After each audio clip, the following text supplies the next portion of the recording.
Welcome to Kenton's videos. Enjoy the video. In this video, I will explain how to use a Makita circular saw safely and effectively. Before you even plug in your saw, always prioritize safety.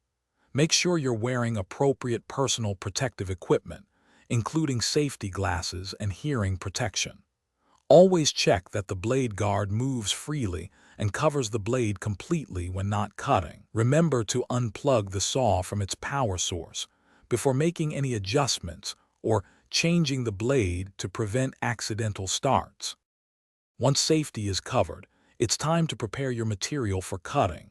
First, accurately measure and mark your cutting line on the workpiece. Next, adjust the blade depth so that it extends about 1/4 of an inch past the bottom of your material. This minimizes kickback and ensures a clean cut. Finally, secure your material firmly with clamps or a vise. This prevents any movement during the cut, which is crucial for both accuracy and safety. Now let's make the cut. With the saw unplugged, position the blade just above your marked line. Plug in the saw, then start the motor and allow the blade to reach full speed before it touches the material.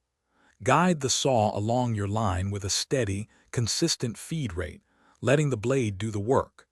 Ensure the offcut piece is supported to prevent it from falling and pinching the blade, which can cause kickback. After completing your cut, release the trigger and allow the blade to come to a complete stop before setting the saw down.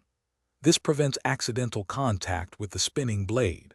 For longevity and optimal performance, clean your Makita circular saw after each use, removing any sawdust and debris from the motor vents and blade area. Finally, store your saw in a dry, secure location, away from moisture and out of reach of children. Thanks for watching. Consider subscribing if we helped you.